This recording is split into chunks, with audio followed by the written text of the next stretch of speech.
The stagecoach rattled into Holbrook, Arizona territory on a blistering afternoon in July of 1882, carrying Olivia Grace and the tattered remnants of her hope. She pressed her gloved hand against the dusty window, watching the raw frontier town materialize through waves of desert heat, and wondered if Preston O'Connor would even remember writing to her 6 months ago. Men forgot promises as easily as they made them. Her mother had always warned, and out here in this unforgiving land, perhaps forgetting came even easier. The journey from Philadelphia had taken 3 weeks, each mile carrying her further from everything familiar and closer to a man she knew only through careful letters written in surprisingly elegant script. Preston had described himself as a cattle rancher with land northeast of town, a man who worked hard and lived honest, seeking a wife to share his life. His words had been simple but sincere, or so she had believed when she responded to his advertisement in the matrimonial news. Now, as the stagecoach lurched to a stop in front of a weathered building marked as the stage office, doubt crept through her chest like winter frost. Olivia smoothed her traveling dress, knowing it was hopeless. Dust had worked its way into every fiber during the long journey. At 22 years old, she had imagined arriving fresh and pretty, making a good first impression on the man who might become her husband. Instead, she looked exactly like what she was, a desperate woman who had fled east after her father's mercantile business collapsed, taking with it any prospects for a decent marriage among the Philadelphia society that had once welcomed her family. The driver opened the door and offered his weathered hand. "Welcome to Holbrook, miss. You the mail-order bride." Heat flooded her cheeks at the blunt question, but she accepted his assistance and stepped down into the Arizona sun. The heat hit her like a physical force, so different from the humid summers back home. Everything here felt exposed, from the wide sky stretching endlessly overhead to the raw wooden buildings lining the dusty Main Street. A few townspeople paused to stare at the newcomer, their curiosity evident even from a distance.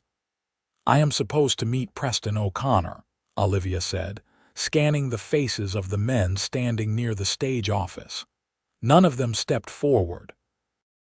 The driver retrieved her 2 trunks, setting them on the boardwalk with a thud. "Well, I hope he shows. This ain't the kind of place for a lady to be wandering alone." He tipped his hat and climbed back onto the stage, leaving her standing beside her luggage like an abandoned package. Minutes stretched into a quarter hour. The sun beat down mercilessly, and Olivia felt sweat begin to trickle down her spine beneath her corset. She watched a tumbleweed roll past, pushed by a hot breeze that offered no relief. Several men exited a nearby saloon, their voices loud with afternoon drinking. One of them noticed her and elbowed his companion, both turning to stare with expressions that made her skin crawl.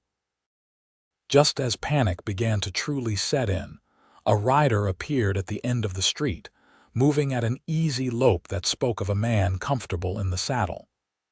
As he drew closer, Olivia could make out details through the shimmering heat.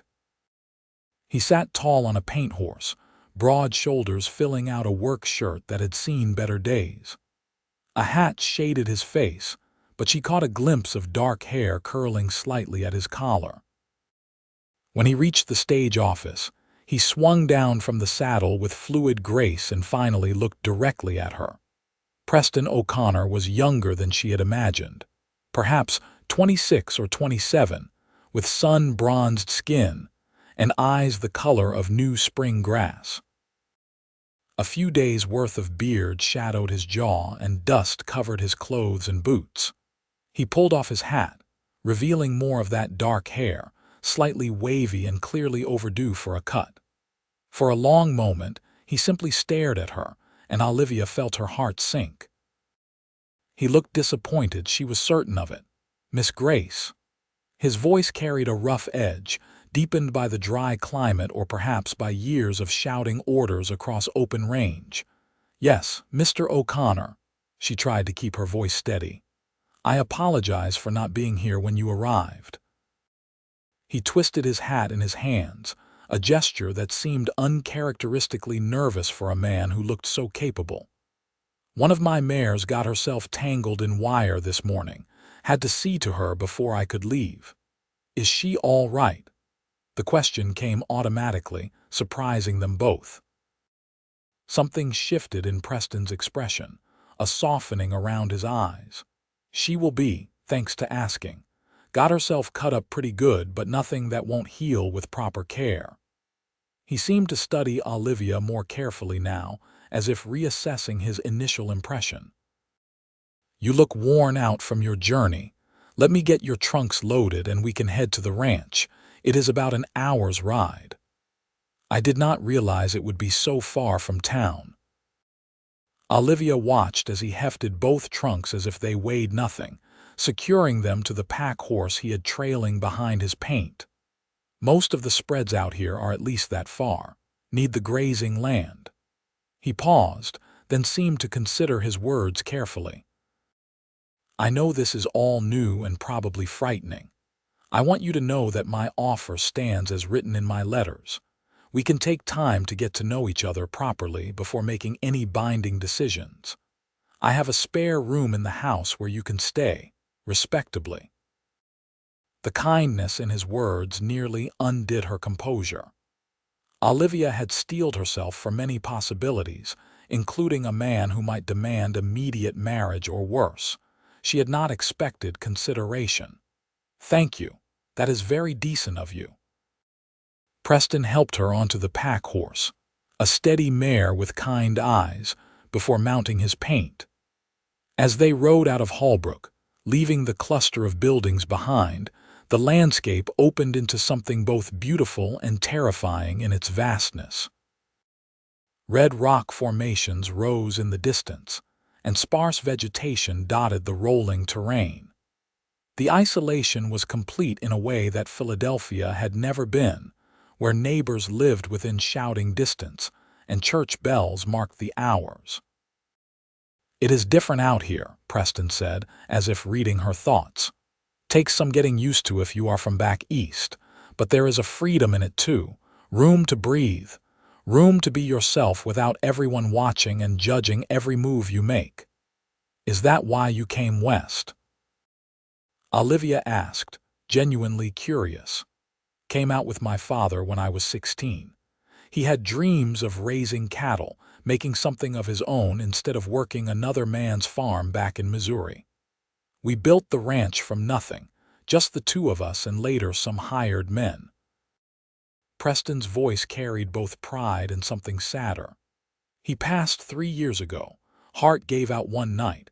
Since then it has been just me and the hands, and that is no way to live a life. Man needs more than work and silence." "I am sorry about your father," Olivia meant it. She understood loss, though her own father still lived, broken and bitter in a Philadelphia boarding house. They rode in companionable silence for a while, the horse's hooves and the creak of leather the only sounds beyond the occasional cry of a hawk overhead. Olivia found herself studying Preston when she thought he was not looking. He rode with the easy confidence of someone who had spent more time in a saddle than in a chair, his attention constantly scanning the landscape in a way that suggested vigilance had become second nature. When he caught her looking, he did not mock or preen. Instead, he offered a small smile that transformed his serious face into something warmer. "You can ask me anything you want to know," he said. "Figure you have got plenty of questions, coming all this way to meet a stranger." "Your letters mentioned you run cattle. How large is your operation?" "About 500 head right now, though I am hoping to expand. Got good water sources on my land, which makes all the difference out here. Employ 4 regular hands, good men who have been with me since before my father died." They live in the bunkhouse, but they take their meals with me in the main house. I should probably mention that now, since it might seem strange if you are not used to it. Out here, folks are less formal about such things. I do not mind. In fact, I would be grateful for the company. Olivia surprised herself with the honesty. I was worried it might be very lonely. It can be, Preston admitted, especially for a woman used to city life. The nearest neighbor is the Callahan spread, about 5 miles south. Martha Callahan is a good woman, been out here 20 years. She has promised to ride over and introduce herself once you get settled. There is a church in Holbrook, services every Sunday, and social gatherings fairly regular. You would not be completely isolated, though I won't lie and say it is anything like Philadelphia. The ranch came into view as they crested a low rise, and Olivia felt her breath catch. A sturdy house built of timber and stone sat in a natural hollow, protected from the worst winds by the land itself. Corrals spread out to one side, containing horses that lifted their heads to watch the approaching riders. A barn and several outbuildings completed the compound, all showing signs of good maintenance. Beyond it all, cattle grazed across rolling grassland that stretched toward distant mesas painted purple by the late afternoon sun. "It is beautiful," Olivia said, and meant it. Preston's face lit with unmistakable pleasure at her words. "Glad you think so. My father and we chose this spot carefully. There is a spring that never runs dry, even in the worst summers, and the house is positioned to catch the breeze. Gets hot as blazes in summer, but the thick walls help keep it cooler inside." As they approached, 4 men emerged from the barn, clearly curious about the new arrival. Preston introduced them each in turn. Jake, the oldest, was a grizzled man in his 50s who served as foreman. The others were younger, ranging from early 20s to mid-30s. Each removed their hat respectfully as Preston introduced Olivia, their weathered faces showing varying degrees of curiosity and welcome. "Miss Grace has come a long way," Preston told them. "I expect you all to treat her with the respect due to a lady and the future mistress of this ranch." The words "future mistress" sent a flutter through Olivia's stomach. Preston said it with such certainty, as if her acceptance was already assured. She supposed she should feel grateful, but instead, she felt the weight of expectation settling on her shoulders. Preston helped her down from the mare and guided her toward the house, leaving the men to handle the horses and her trunks. The front door opened into a main room that served as both parlor and dining area. The furniture was simple but well made, and everything was surprisingly clean for a bachelor household. A stone fireplace dominated one wall, and windows on 2 sides let in the golden afternoon light. "Kitchen is through there," Preston indicated a doorway. "I've been doing my own cooking since Father died, with varying results. The hands take turns helping, but we are all pretty terrible at it. Was hoping you might be willing to take that over if cooking does not offend you." "I can cook," Olivia assured him. "My mother taught me well before she passed." "Good. That is real good." Preston ran a hand through his hair, dislodging more dust. "Your room is upstairs. There are 3 bedrooms up there. Yours is the one on the left. I am on the right, and the middle one is empty, used to be my father's. I have not had the heart to clear it out yet." He led her up narrow stairs to a hallway with 3 doors, just as described. The room he showed her was modest but pleasant, with a real bed frame and mattress, a wardrobe, a washstand with a pitcher and basin, and even a small mirror. A window looked out over the front of the property, offering a view of the distant mesas. "I know it is not fancy," Preston said, hovering in the doorway, "but the mattress is good and I put fresh linens on yesterday. It is wonderful, truly." Olivia turned to face him, suddenly aware of how close they were in the small room. Thank you for preparing it for me." Preston's green eyes met hers, and for a moment, something passed between them, an awareness that made Olivia's pulse quicken. Then he stepped back, clearing his throat. "I will have the men bring up your trunks. Take some time to rest and freshen up. Supper is usually around 7. Nothing fancy tonight, just stew from yesterday and biscuits if I can manage them."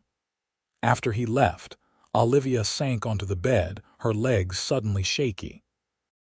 She was here, truly here, in the Arizona territory in a house belonging to a man she had met barely an hour ago.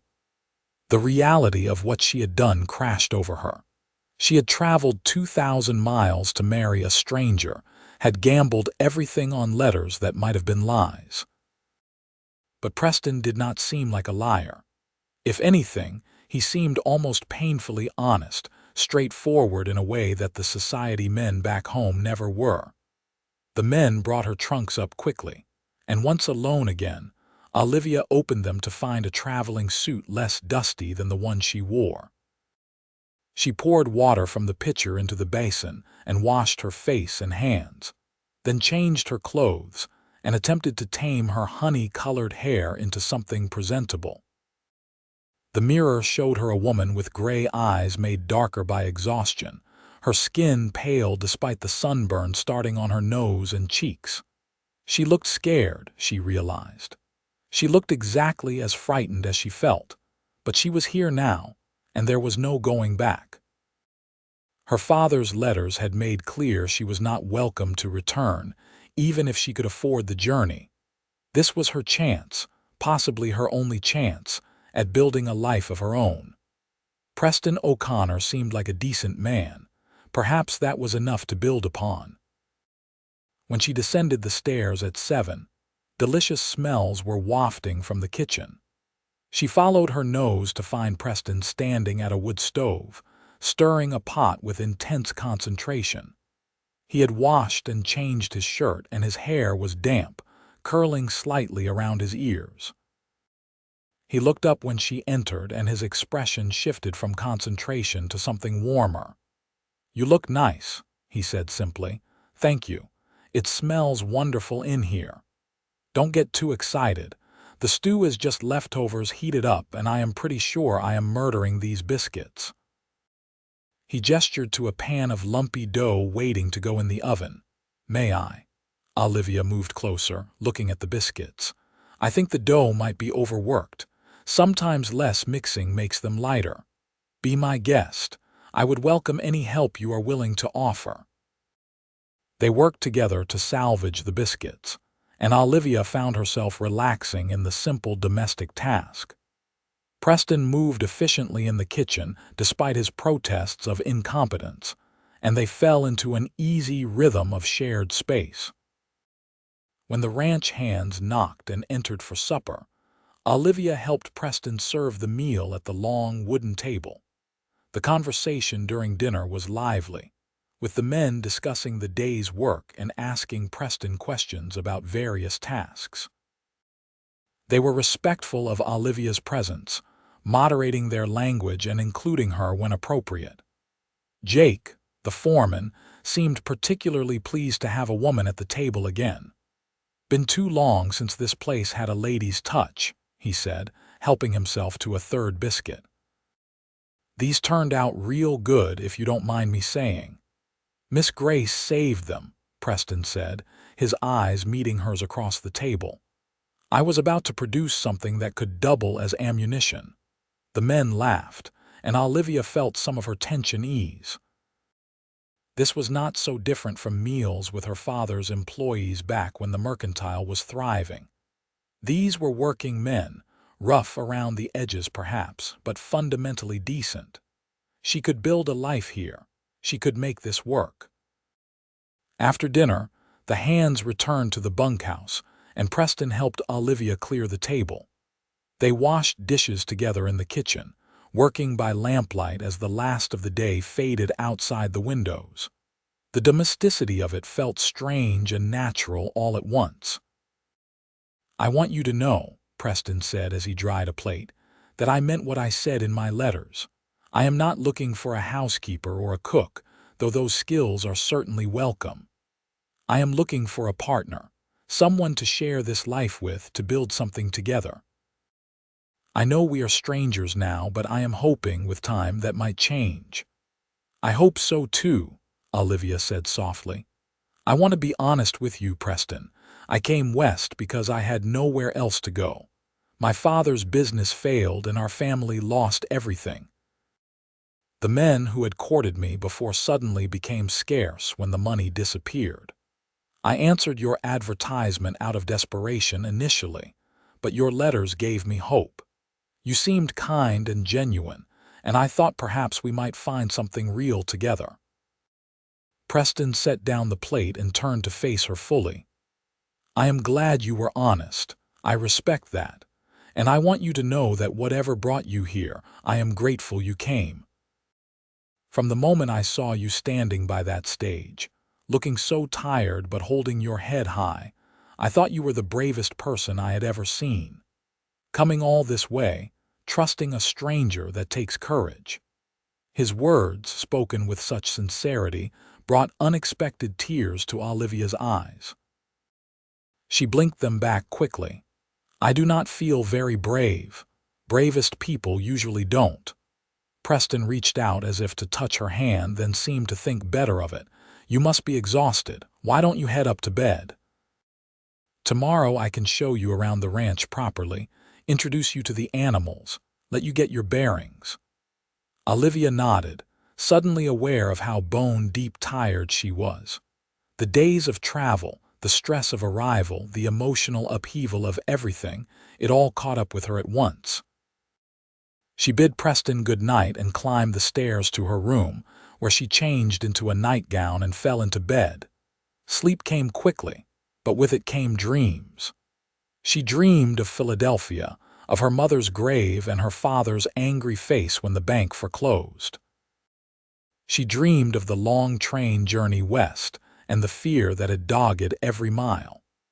But she also dreamed of green eyes and a gentle voice, of strong hands that could gentle a hurt horse and stir a pot of stew with equal care.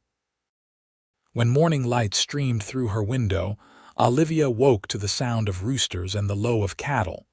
For a moment, disorientation swamped her. Then she remembered. Arizona. The ranch. Preston. She rose quickly, washed and dressed in one of her simpler day dresses, then made her way downstairs. The kitchen was empty, but she could hear voices outside.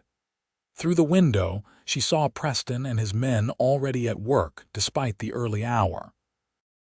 A fire was laid in the stove, ready to be lit, and she found supplies in the larder. Within an hour she had coffee brewing, bacon frying, and biscuits baking. When Preston entered through the back door, following the smell of food, his face broke into a wide smile. "You did not have to do this," he said, but his tone suggested he was deeply pleased. "I wanted to earn my keep," Olivia replied, plating food with practiced efficiency. "And I enjoy cooking when I have the ingredients to work with. You will find the larder well stocked. I might not be able to cook well, but I know enough to keep supplies on hand." Preston called out the door to the men, who came trooping in with expressions of delight at the sight of a proper breakfast. The morning meal became a cheerful affair, and afterward, as promised, Preston took Olivia on a tour of the ranch. He showed her the barn, introducing her to each horse by name and personality. The mare that had been hurt the previous day, a sweet-tempered chestnut named Daisy, nuzzled Olivia's hand looking for treats. "She likes you," Preston observed. "Daisy is particular about people." They walked through the cattle pens, where Preston explained his breeding program and his hopes for expanding the herd. His passion for the work was evident in every word, his face animated as he discussed bloodlines and grazing rotation and water management. Olivia found herself caught up in his enthusiasm despite knowing nothing about ranching. "I am probably boring you," Preston said eventually, catching himself mid-explanation about a new bull he wanted to purchase. Not at all. I like hearing you talk about it. You love this life. I do. It is hard work, and some years are better than others, but yes, I love it.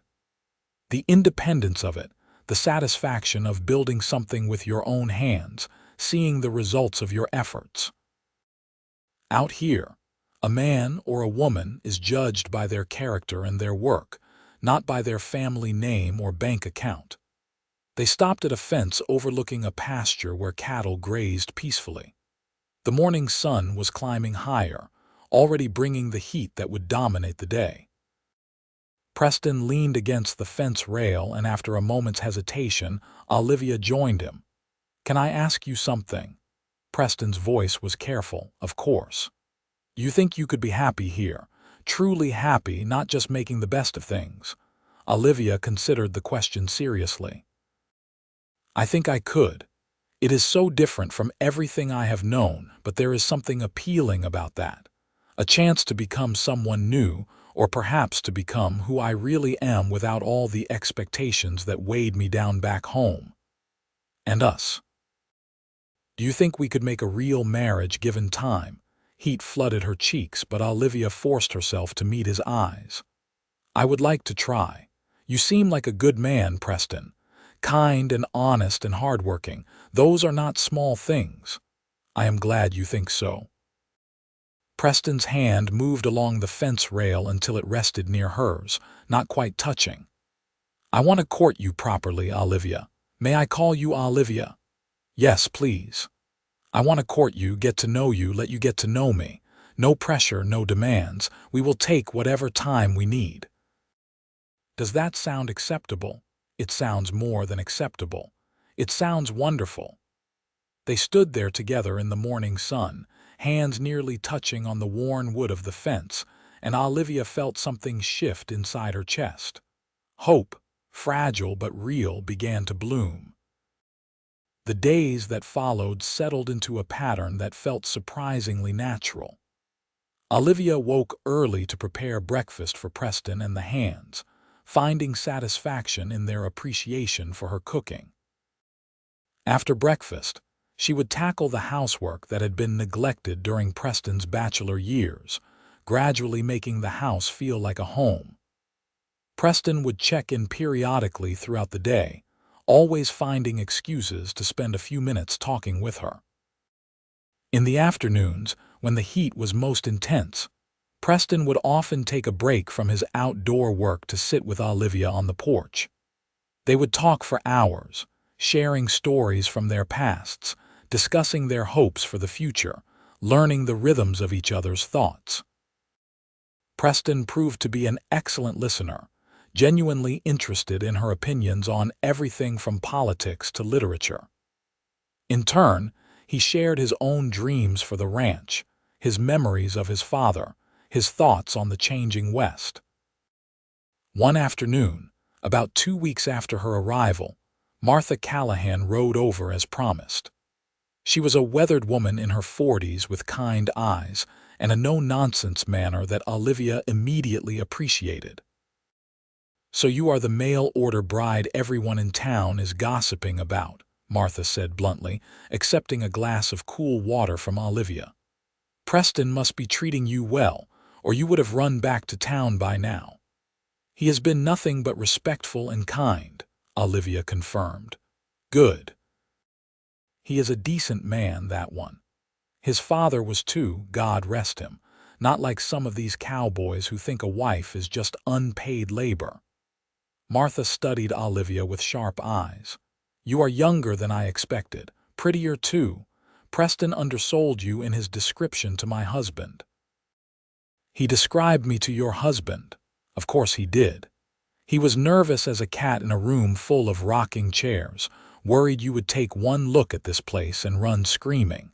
Made Tom promise to ride over if there was trouble, make sure you got safely back to town if needed." Martha smiled.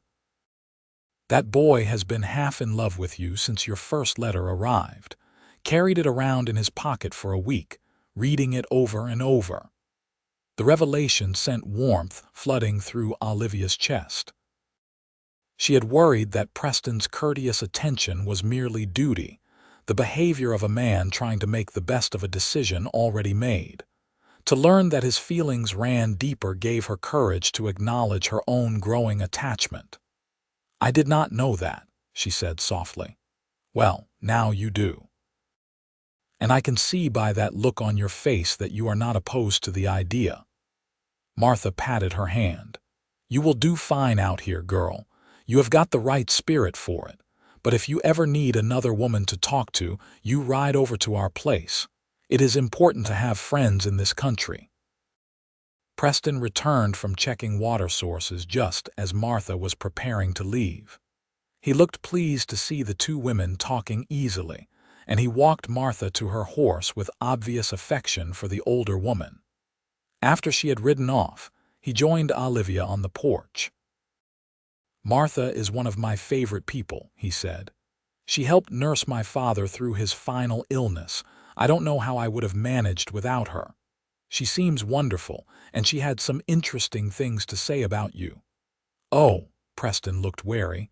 "Should I be worried?" "She said you carried my first letter around in your pocket for a week." Red crept up Preston's neck and into his face. "Martha talks too much." "So it is true then." Preston rubbed the back of his neck, clearly embarrassed. "It is true. That first letter, when you wrote about your love for reading and your thoughts on the importance of building a life with meaning rather than just chasing wealth, I felt like I had found someone who understood. Someone who might understand me. I guess I wanted to keep those words close." Olivia moved closer to him, emboldened by his honesty. "I kept your letters too. I tied them with a ribbon and packed them in my trunk. I would read them at night when I was scared about the journey, about what I was doing. Your words gave me courage." Preston's green eyes searched her face. "Olivia, I know we agreed to take our time, but I need you to know something. I am already certain about you. I have been certain since the day you arrived and asked about my injured horse, before you even asked about yourself. You have a good heart and you have brought life back into this house, into me. When you are ready, not before, but when you are ready, I would be honored to make you my wife in truth. Preston." His name came out as barely more than a whisper. "I think I am falling in love with you. You think?" A smile tugged at his lips despite the seriousness of the moment. "No. I know. I am falling in love with you. You are everything I hoped you would be and more. You are kind and strong, and you make me feel safe in a way I have never felt before. Like I could be entirely myself, no pretense, no performance, and that would be enough. It is more than enough. You are more than enough." Preston took her hand the first time he had done so, and the contact sent electricity up her arm. "Would you consider marrying me, Olivia Grace? Properly, with the preacher and vows and all of it?" "Yes." The answer came without hesitation. "Yes, I will marry you." Preston's face transformed with joy. He raised her hand to his lips and kissed her knuckles gently, a gesture so tender it brought tears to her eyes. "You have made me happier than I thought possible. I promise I will spend the rest of my life making sure you never regret this decision." They were married 3 weeks later in the small church in Holbrook, with Martha and Tom Callahan standing as witnesses along with Preston's ranch hands. Olivia wore a simple dress of cream-colored cotton that Martha had helped her alter from one of her finer gowns. Preston wore new trousers and a crisp shirt, his hair freshly cut for the occasion. When he turned to watch her walk down the aisle, the love shining in his eyes made her feel like the most beautiful woman in the world. The ceremony was brief, but meaningful. When Preston slipped a simple gold band onto her finger, his hands were steady despite the emotion in his voice as he recited his vows. Olivia's own voice trembled as she promised to love and cherish him, but she meant every word with her whole heart. When the preacher pronounced them married and Preston kissed her, chaste and gentle in front of the small congregation, Olivia felt something click into place. This was right. This was home. They held a modest celebration at the ranch. With neighbors Olivia had not yet met coming to offer congratulations and share food and well wishes. The house filled with laughter and music as someone produced a fiddle, and another man had a harmonica. Preston danced with his new bride in the main room, holding her close and whispering how beautiful she looked, how lucky he felt, how much he loved her. When the guests finally departed as the sun set, Preston and Olivia stood on the porch together, watching the last wagon disappear down the road. Preston's arm was around her waist and she leaned into his solid warmth.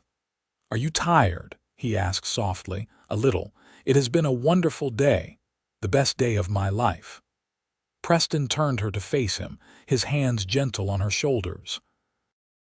"I know this is all new, and if you need time, I understand. There is no rush for anything you are not ready for." Olivia reached up to touch his face, tracing the line of his jaw.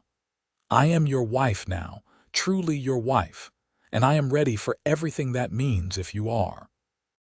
Preston's eyes darkened with desire, but his touch remained gentle as he took her hand and led her upstairs. When they reached the landing, he paused outside her room, the room she had occupied for the past several weeks. "I moved your things to my room, to our room, while we were at the church. But if you want your own space still, I can move everything back."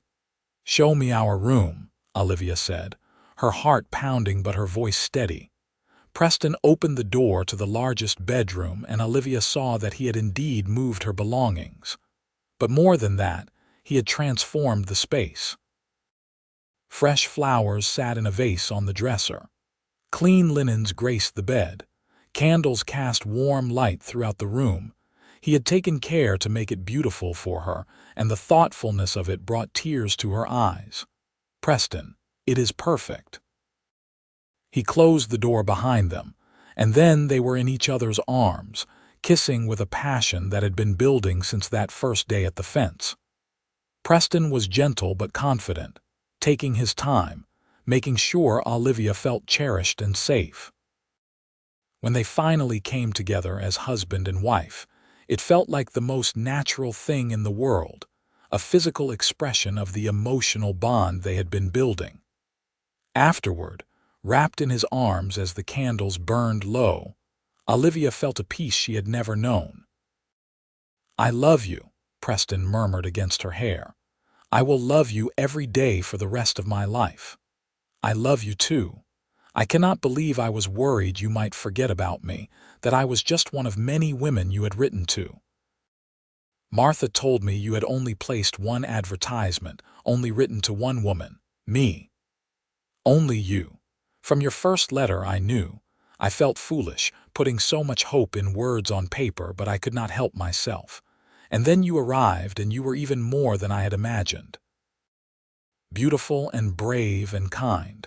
I kept thinking you would realize you could do better, find someone more educated or sophisticated. I don't want educated or sophisticated. I want you. I want this life we are building together." Olivia propped herself up on one elbow to look at him in the candlelight. "Promise me something, anything. Promise me that you will always remember these moments. Remember how we feel right now.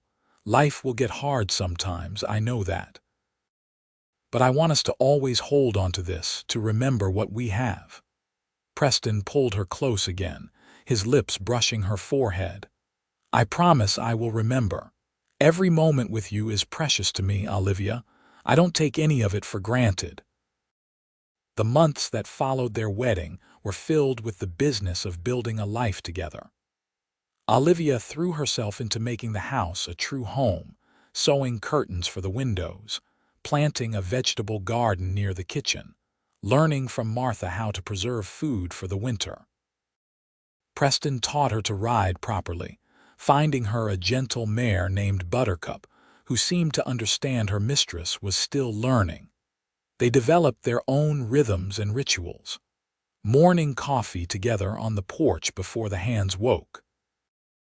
Evening walks along the fence line to check on the cattle and watch the sunset paint the mesas gold and purple. Nights wrapped in each other's arms, talking about their days, making plans for the future, or simply existing in comfortable silence. Preston's attentiveness never wavered. He noticed everything about her, from which flowers she preferred to the way she bit her lip when concentrating on a difficult task. He left her small surprises: a book ordered from a catalog, a ribbon the color of her eyes, a kitten from the barn when he noticed her stopping to pet the mother cat each morning. He listened when she talked about missing her mother or worrying about her father, offering comfort without trying to fix things he could not change for her part. Olivia discovered that she had a talent for ranch management that surprised them both. She began keeping meticulous records of expenses and income, organizing the business side of the operation in ways that Preston admitted he had never bothered with. She had a gift for handling the ranch hands too, knowing when to sympathize with their troubles and when to firmly redirect their attention to work. Jake told Preston privately that she was the best thing that had ever happened to the operation. One evening in late autumn, as they sat together watching the stars emerge, Olivia placed Preston's hand on her stomach. "I have something to tell you." Preston's eyes widened as understanding dawned. "Are you certain?" "I am certain. Martha helped me confirm it. We are going to have a baby, Preston, probably sometime in late spring." Preston whooped with joy, then immediately looked concerned. "Are you feeling all right? Should you be sitting out here? Is it too cold?" Olivia laughed at his sudden overprotectiveness. "I am fine. Martha says I am healthy and strong, that I should continue my normal activities as long as I feel up to them. But yes, we are going to be parents. A baby." Preston said the word with wonder. He pulled Olivia into his lap, holding her carefully as if she might break. "Our baby." "God, Olivia, I did not think I could love you more than I already did, but I was wrong. Thank you. Thank you for this gift. We made this together," she reminded him, touching his face. "This baby is a product of our love. That winter tested them in ways neither had anticipated." A harsh cold snap killed several cattle and damaged one of the outbuildings. Then, Olivia came down with a fever that had Preston sick with worry until Martha arrived and declared it nothing serious, just a cold that needed rest and fluids. Through it all, Preston's devotion never faltered. He sat up nights caring for Olivia, held her when morning sickness made her miserable, rubbed her feet when they swelled. "You are allowed to complain," Olivia told him one night after a particularly difficult day. "This cannot be easy for you either." "Are you joking?" "This is the easiest thing I have ever done. Loving you, taking care of you, building this family, this is what I was meant for." Preston kissed her temple. "Besides, you are the one doing the hard part, growing our child. I am just providing support." As her pregnancy progressed, Olivia bloomed. Despite the discomforts, she had never felt more vital or alive. Preston seemed fascinated by every change in her body, marveling at the growing curve of her belly, laughing with delight when he could feel the baby kick. He talked to her stomach at night, telling their child about the ranch, about the horses and cattle, about how loved it would be. Spring arrived with a riot of wildflowers across the range, and with it, the baby decided it was time. Olivia's labor began on a warm May afternoon in 1883. Martha arrived quickly, shooing Preston out of the room despite his protests. The sounds of Olivia's pain nearly drove him mad with worry. He paced the downstairs, Jake eventually coaxing him to sit down before he wore a hole in the floor. "First babies take time," the older man said. "Best you preserve your strength. She's going to need you when this is over." Hours passed. The sun set and rose again before Martha finally appeared at the top of the stairs, weary but smiling. "Come meet your son, Preston." Preston took the stairs 3 at a time. In the bedroom, Olivia lay propped up on pillows, exhausted but radiant, holding a small bundle. When Preston approached, she smiled and pulled back the blanket to reveal a tiny red face, eyes squinted shut, a fuzz of dark hair on his head. "His name is Patrick," Olivia said. "Patrick James O'Connor, after your father. I hope that is all right." Preston could not speak. Tears ran freely down his face as he carefully took his son, cradling the precious weight. "He is perfect. You are perfect. God, Olivia, look what we made." "I know." Olivia's own eyes were wet. "He is ours, Preston. Our son." Preston sat on the edge of the bed, and they leaned together over their baby, memorizing every detail of his tiny features. When Patrick's eyes opened briefly, revealing a murky blue that might someday turn green like his father's, Preston felt his heart crack open even wider. "I thought I understood love before this moment," he whispered. "But I was wrong. This is beyond anything I imagined." Olivia rested her head on his shoulder. "I feel like my heart is walking around outside my body now. It is terrifying and wonderful all at once." "I will protect you both with everything I have," Preston vowed. "I swear it." The ranch hands were delighted with the new addition, taking turns peering through the bedroom door to catch glimpses of young Patrick. Jake appointed himself unofficial grandfather, carving wooden toys for when the baby would be old enough to play. The Callahans rode over with gifts and congratulations, Martha clucking over Olivia like a mother hen. As Patrick grew from newborn to infant, Preston proved himself a devoted father. He would walk the floor with Patrick at night when the baby was fussy, singing old songs his own father had sung to him. He changed diapers without complaint, helped with feedings, and spent hours simply watching his son sleep. Olivia would find them together in odd moments throughout the day, Preston talking softly to Patrick about ranch operations as if the baby could understand, or reading aloud from books while Patrick gnawed on his fist. "You are going to spoil him," Olivia teased one afternoon, finding Preston rocking a sleeping Patrick long after the baby had drifted off. "Impossible. Besides, he will not be this small forever. I want to remember every moment of it." Preston looked up at her with such love it took her breath away. "I want to remember all of it, every moment with you and our son. These are the best days of my life, Olivia. I never want to forget a single second." "You remember everything," she said softly. "It is one of the things I love most about you. You remember the small things, the moments most people overlook. You make me feel cherished every single day. You are cherished. You and Patrick are everything to me." As Patrick reached his first birthday, the ranch continued to prosper. Preston's careful management and Olivia's business acumen had resulted in their best year yet. They were able to pay off the last of the debts from Preston's father's time and even expand the herd. The house rang with Patrick's laughter as he learned to walk, toddling after his father on unsteady legs, squealing with delight when Preston scooped him up. One evening, with Patrick finally asleep after a busy day, Preston and Olivia sat on their porch watching the stars emerge. It had become their ritual again now that Patrick was old enough to sleep through much of the night. Preston held Olivia's hand, his thumb tracing absent circles on her palm. "You ever regret it?" he asked suddenly. "Coming west, marrying me this life?" Olivia turned to look at him, surprised. "Never, not even for a moment." "Why would you ask that?" "I worry sometimes that you gave up too much, that you miss your old life, the culture and society of the city.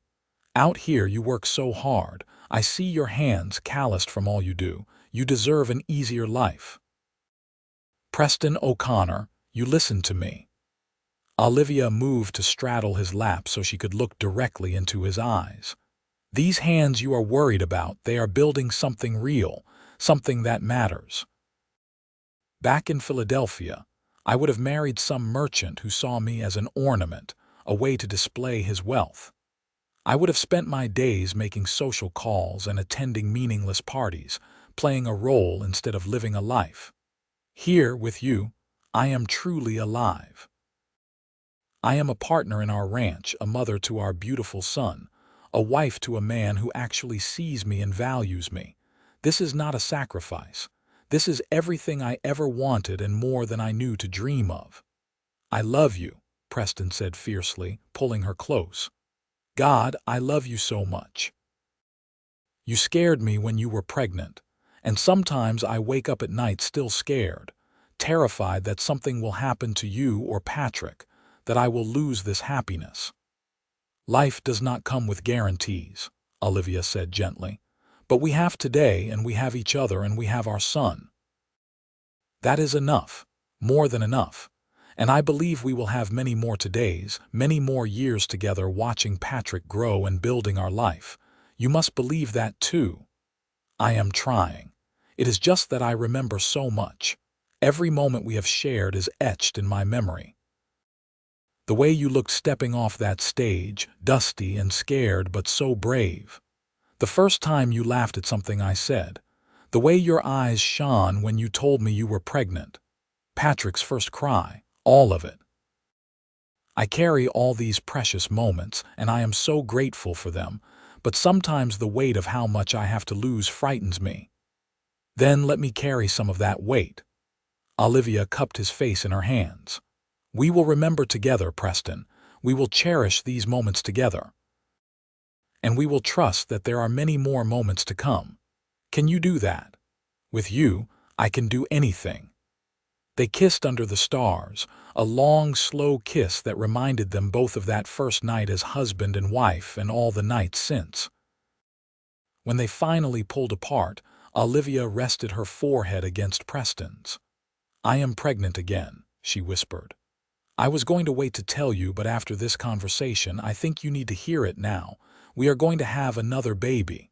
Preston's arms tightened around her. Another baby. Olivia, are you sure? I am sure. Patrick will have a little brother or sister by next spring. I am going to drive you crazy with worry again, you know that. I know. And I will tolerate it because I know it comes from love. She smiled against his neck. We are blessed, Preston. So very blessed.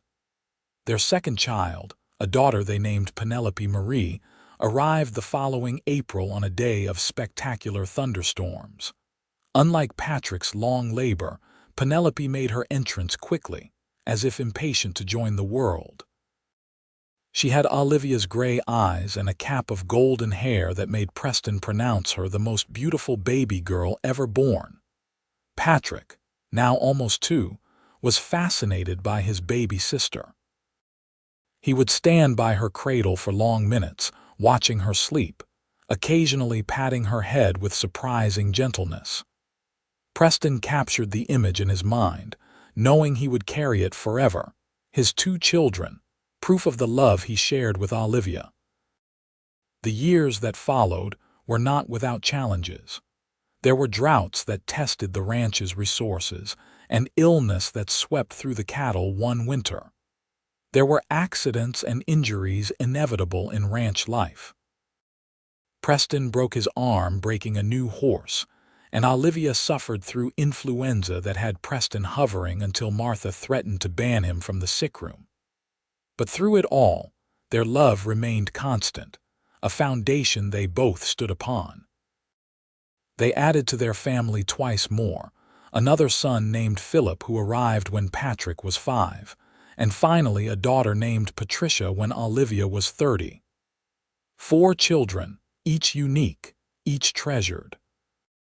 The house that had been so quiet when Olivia first arrived now rang with children's laughter, with arguments and games and the general chaos of a growing family. Preston never forgot his promise to remember every moment. He remembered Patrick's first word, which was Papa. He remembered Penelope learning to ride, fearless even at 3 years old. He remembered Philip's sweet nature, the way he would bring Olivia flowers from the prairie. He remembered baby Patricia's first smile. He carried all these moments like treasures, sharing them with Olivia during their quiet times together. "You remember when we first met?" Olivia asked one evening when the children were finally asleep. They were in their room, preparing for bed, a routine they had shared for nearly a decade now. "Of course.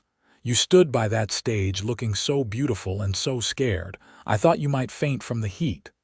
I thought you looked disappointed when you saw me." Preston paused in unbuttoning his shirt, turning to face her with surprise. "Disappointed?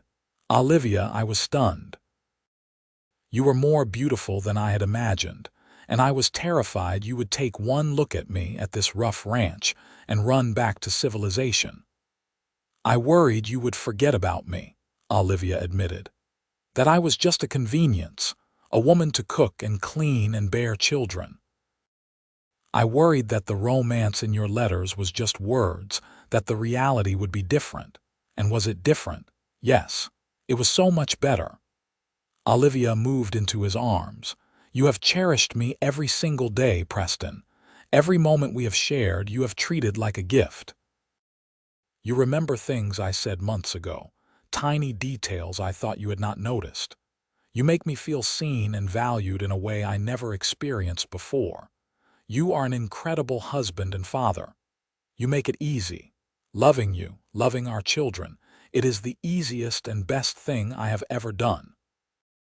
Preston kissed her softly. "I meant what I said all those years ago. I wanted to remember every moment, and I have. I could tell you exactly what you wore the day we married, the way the light looked when Patrick was born, the sound of Penelope's first laugh. All of it is here." He touched his chest. "Every precious moment with you and our family. I love you so much. Sometimes I cannot believe this is my life, that I am this happy. Believe it. This is real and it is ours, and I plan to spend the next 50 years giving you more moments to remember." The children grew, as children do. Patrick became a serious boy, fascinated by the cattle business and eager to learn from his father. Penelope had her mother's head for numbers and her father's love of the land. Philip inherited his mother's gentle nature, showing a gift with horses that Preston encouraged. And Patricia, the baby, was wild and fearless, keeping Olivia constantly on her toes. On their 10th anniversary, Preston surprised Olivia with a trip to town for dinner at the hotel restaurant, arranging for Martha to watch the children. It was a rare evening alone, and they savored it, talking and laughing over a meal they did not have to prepare or clean up after. 10 years, Olivia marveled. It feels like yesterday and also like forever all at once. "I know what you mean. Sometimes I look at you and see that scared young woman stepping off the stage. Other times, I only see who you are now, the mother of my children, the partner who has built this ranch with me, the love of my life." "You are sentimental tonight," Olivia observed with a smile. "I am sentimental every night when it comes to you." Preston reached across the table to take her hand. "I want you to know something. These 10 years with you have been the best of my life. You gave me everything I ever wanted and things I did not even know to want. A family, a home filled with love, a purpose beyond just surviving. You saved me from a lonely existence, Olivia." "You saved me too," she said softly. "I thought I was forgotten, that I did not matter, that I was just another burden for my father to shed. But you showed me I was worth remembering, worth cherishing. You gave me a life of meaning and purpose. You gave me love, real love, the kind I had only read about in books." They returned home late that night to find all 4 children asleep and Martha dozing in the rocking chair. After thanking her and sending her home, Preston and Olivia checked on each child, pulling up blankets and placing soft kisses on sleeping foreheads. In their own room, finally, they came together with a passion that had not dimmed with time. their love deepened by years of shared experiences and mutual respect. The years continued to pass, marked by the rhythms of ranch life and the milestones of their growing children. Patrick turned 18 and took on more responsibility with the herd, proving himself a capable rancher. Penelope shocked them by declaring her intention to attend normal school in Flagstaff, wanting to become a teacher. Philip announced his plan to start his own horse breeding operation on a section of the ranch Preston gave him. And Patricia, at 14, was already turning heads in town, though Preston remained obliviously convinced she was still his baby girl. On a warm September evening in 1903, Preston and Olivia sat on their porch watching the sunset, just as they had done countless times over the past 2 decades. Their hair showed threads of gray now, and their hands bore the marks of years of hard work, but they sat as close as they had in their youth, Preston's arm around Olivia's shoulders. "You remember that first evening we sat here together?" Preston asked. "You had only been here a few days, and I asked if you thought you could be happy here. I remember. I told you I thought I could, though I was not entirely certain. I was still so scared then, so unsure of everything. You were brave. You are still brave. Letting Penelope go to Flagstaff nearly killed you, but you encouraged her to follow her dreams anyway. She is your daughter. I could hardly expect her to be anything but determined and independent." Olivia laughed softly. "Do you remember the day she was born? That terrible storm?" "I remember everything. Every birth, every first word, every milestone. I remember Patrick taking his first steps toward me and falling into the water trough. I remember Penelope crying for hours because she wanted to ride a horse before she could even walk properly. I remember Philip bringing you that grasshopper because he thought it was pretty. I remember Patricia sneaking kittens into her room and hiding them for 3 days before we found out." "You do remember everything," Olivia said with wonder. "How do you hold it all?" "Because it matters. Because you all matter. These moments, these memories, they are what make life worth living. Our children will have their own lives eventually, and we will have given them the foundation to build good ones. But we will always have these memories, proof of the life we built together, the love we shared." "The love we share," Olivia corrected. "Present tense. We are not done yet, Preston O'Connor. No, we are certainly not." Preston pulled her closer, breathing in the familiar scent of her hair. "I plan to spend the next 20 years making more memories with you, watching our children build their own families, meeting grandchildren, growing old together." "That sounds perfect. That sounds exactly right." They sat in comfortable silence as the sky darkened and stars began to appear. Inside the house, they could hear the sounds of their children preparing for bed, the occasional laugh or call between rooms. This was what they had built together, what the scared mail-order bride and the lonely cowboy had created out of hope and hard work and steadfast love. "I love you," Preston said into the deepening dusk. "I have loved you since you asked about my injured horse. I will love you until I draw my last breath. You are the best thing that ever happened to me, Olivia Grace O'Connor. And you are mine, Preston James O'Connor. You saw me when I felt invisible. You remembered me when I thought I would be forgotten. You cherished every moment we shared and made me feel precious beyond measure. I could not have asked for a better husband, a better father for my children, a better partner in life." The years ahead would bring more challenges and more joys. They would see their children marry and start families of their own. Preston would rock grandchildren on the same porch where he had courted their grandmother. Olivia would teach granddaughters to cook and sew, passing down skills and stories. The ranch would continue to prosper under the management of their sons, while Penelope became a respected teacher in Holbrook, and Patricia scandalized everyone by becoming a nurse, traveling as far as Phoenix to practice her profession. Through it all, Preston and Olivia remained the foundation, their love a constant in a changing world. Preston never stopped cherishing every moment with his wife, never stopped remembering the small details that made her feel loved. And Olivia never stopped marveling that she had been brave enough to answer that advertisement, to travel west to meet a stranger who became her whole world. On their 30th anniversary, surrounded by children and grandchildren at a celebration at the ranch, Preston stood to make a toast.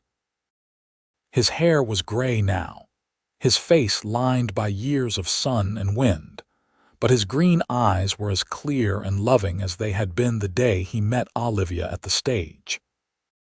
30 years ago, he began, his voice carrying across the gathered family. I placed an advertisement in a newspaper, hoping against hope that someone might answer, that someone might be willing to take a chance on a lonely cowboy trying to build a life in Arizona. Olivia answered that call, and in doing so, she gave me everything. She gave me love and family and purpose. She taught me that the most important thing in life is not what you accumulate, but who you share your days with and how you make them feel. I want all of you to know that I have remembered every precious moment with your mother, with your grandmother. Every smile, every laugh, every tear, every triumph. I carry them all here. He touched his heart. And I will carry them forever, grateful every single day that she chose me, that she took a chance on us. To Olivia, the love of my life, the mother of my children, the woman who made all of this possible, I love you now and always. There was not a dry eye in the room as Preston raised his glass. Olivia stood and moved to her husband's side, and he wrapped his arm around her waist, pulling her close. Their children and grandchildren toasted them, these two people who had built something lasting and beautiful out of faith and courage and enduring love. That night, after all the guests had departed and the house was quiet once more, Preston and Olivia returned to their porch. It had become their haven over the decades, the place where they reconnected after busy days, where they shared their hopes and fears, where they simply existed together in peace. That was a beautiful speech, Olivia said, snuggled against Preston's chest. I meant every word. You know I am not good with fancy language, but I wanted everyone to know how much you mean to me, how grateful I am for this life we have built. They know. Our children know they were born from love and raised with love. Our grandchildren know they are cherished. You have given them all such a gift, Preston, by showing them what real love looks like. You have set an example they can follow in their own marriages and families. We did that together. You are just as responsible for the love in this family as I am. Olivia lifted her head to kiss him softly. Then we did well, you and I. We took a chance on each other, and we built something wonderful. The best thing I ever did was write that advertisement. The bravest thing you ever did was answer it, and everything good that followed came from that leap of faith. They sat together under the familiar stars, in the comfortable silence of two people who had loved each other for 3 decades. Preston's hand found Olivia's, their fingers interlacing with the ease of long practice. He thought about that young woman stepping off the stage so many years ago, scared but brave, hoping for a chance at a better life. He thought about the lonely cowboy he had been, yearning for connection, for someone to share his days with. And he marveled at how far they had come, how much they had built together. "What are you thinking about?"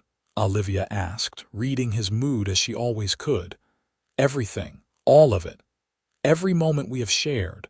I am cataloging them again, adding today to the collection. It is one of my favorites, seeing our whole family together, healthy and happy, seeing the evidence of our love all around us. You really do remember everything, don't you? All these years you have held onto every moment. How could I forget even 1 second with you? You are the greatest gift I have ever received, Olivia. Every moment with you is precious beyond measure." Olivia's eyes filled with happy tears. "You make me feel so loved. Every single day you make me feel like the most important person in the world. Do you know how rare that is? How many women spend their whole lives never feeling truly seen or valued by their husbands? I am so lucky to have found you. I am the lucky one. I got to spend my life with my best friend, my partner, the love of my life. Not many people can say that." They stayed on the porch until late, talking and remembering, adding another evening to the collection of precious moments they shared.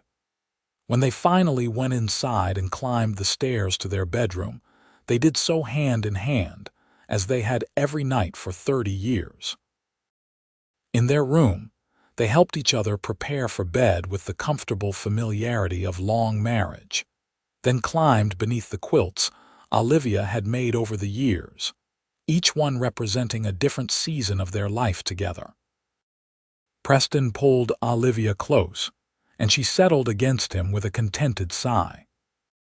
This was where she belonged, where she had always belonged, in the arms of the man who had remembered her when she thought she would be forgotten, who had cherished every moment they shared, who had loved her with a constancy that never wavered. "Good night, my love," Preston whispered, pressing a kiss to her forehead. "Good night, my heart," Olivia replied, her hand resting over his heart, feeling its steady beat beneath her palm. As they drifted toward sleep, both felt the profound gratitude of two people who had found each other against all odds and built a life more beautiful than either had dared to dream. The mail-order bride and the remembering cowboy, two souls who had taken a chance on love and discovered it was the best gamble either of them would ever make. Their story would live on in their children and grandchildren, in the ranch that bore the marks of their labor and love, in the memories Preston carried like treasures in his heart. It was a love story written across the Arizona landscape, proven in decades of shared moments, sealed with a devotion that would last all their remaining days and echo in eternity. Preston O'Connor had promised to remember every moment with Olivia Grace, and he had kept that promise faithfully.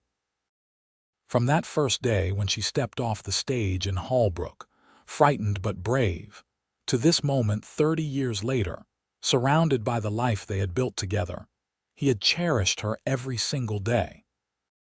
She had thought she would be forgotten, another disappointment in a life that had known too many.